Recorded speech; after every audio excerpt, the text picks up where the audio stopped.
Probably already know. You know, that's the thing about W. That was part of his charm, his dyslexic speak. God bless.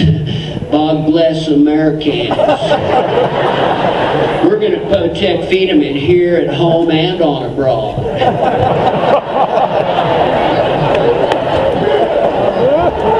Make no mistake, we're going to protect freedom against all our anemones.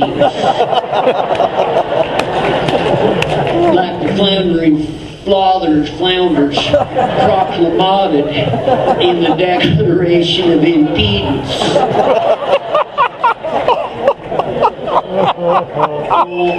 All men are secreted equally, with liberty and jumpsuits for all man-made kind. Irridiculous race, Creedence Clearwater, or colored balloons. He had the bad guy in his administration, because I'm reading the book, and he said about Dick Cheney, he goes, he was the Darth Vader of our administration. Guess that makes me Obi-Wan Kenobi. Because Cheney was a cartoon. That freak, I don't know what his problem is. He always had a thing about the Middle East. How did all of our oil get under their sand?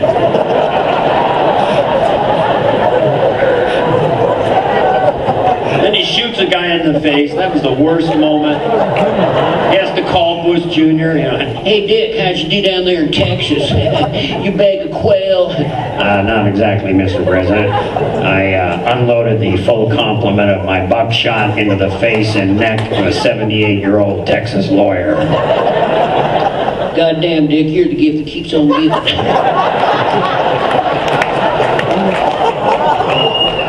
By way of exclamation, Mr. President, he was 6'2" with an orange vest, silver hair, and glasses. He looked not unlike a baby quail. He startled my party. I heard a voice scream out, "Don't shoot, you moron." A common trick of the indigenous Texas baby quail to mimic human voice.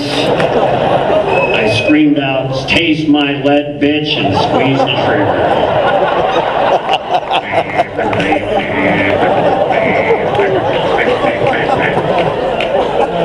I'm trying to get mellow. I want to be more like my Irish relatives. My wife's Irish and all her relatives are Irish. I love the Irish. Yeah, they're smart but childlike, you know. Her uncle saw my show, and after the show, just dead honest, he goes, "Suffice to say, it wasn't your best effort." And then his wife comes up, 5-foot tall Irish woman. We call her the silent assassin in our family because she just cuts you to the quick, but it's so quiet. She barely moves her mouth. She walked up behind me and goes, "Your legs, they're a bit underdeveloped." She keeps track of the party. That's your third cookie. But I love the Irish. You got to make sure with the Irish, you never say you have to, something needs to be done. Because they won't, they'll just do it. They were visiting us. They go, "Yeah, we might paint that fence next summer." They're out there a half hour later. "We thought we'd take care of it for you, not a problem." I told my wife and I were having sexual problems. I went up to our bedroom. He's on top of her going, "I thought I'd warm her up for you. I just wanted to take care of everything for you." I made it. But we did fly on Aer Lingus back to Dublin with them, which scared the shit out of me. Aer Lingus, ever hear of this? It's an Irish Airways bargain basement, man. I mean, it's just benches when you get in there. You know, they go, "Yeah, strap yourself in with this piece of yarn. Here's a shot of whiskey and a potato. See you in Dublin." And, you know, I said, because we were out on the tarmac, I go, "Who does the maintenance on this thing?" And the silent assassin, who's very Catholic, goes, "I think Jesus can do the maintenance better than any earthly person." And Jesus said unto his disciples, "Righty-tighty, lefty-loosey." I'm like, okay, I guess every plane is blessed. I'm fine with that. And we took off. And over the Atlantic, we hit this horrible turbulence. And the pilot comes on and goes, "Well, this is Captain Patrick O'Shaughnessy. As you can see tonight, ladies and gents, the angels and demons are having a bit of a tussle. So we suggest you sit back and relax and have a few pints of Guinness like we do up here in the cockpit. There's nothing like 4, 5, 6, 7, 8, 9, 10 pints of Guinness to make all these knobs and dials make sense to us up here in the pointy part of the plane.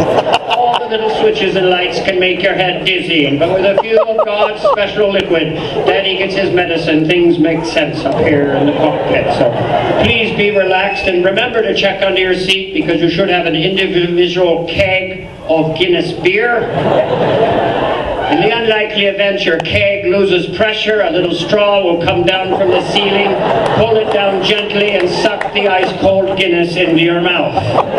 Be sure your Guinness is free-flowing before you assist your child with his Guinness straw. Because Guinness is good for all God's creatures. So we're just back there having Guinness. He comes out an hour later. Oh, this is Captain Patrick O'Shaughnessy.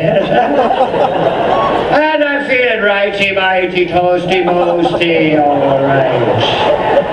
Feeling good. My co-pilot, Danny O'Sullivan, passed out a half hour ago. And I'm feeling a bit drowsy snoozer myself. Oh, you gotta count your blessings, ladies and gents. You got to count your blessings. If someone loves you, if you've got something to eat, if you've got a place to live, if you don't have a midget living in your trousers whacking your wiener with a garden tool.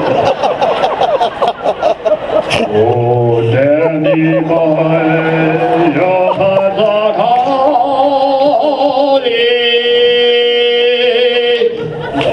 I just did that to wake everybody up. You guys are a great crowd. This is so much fun.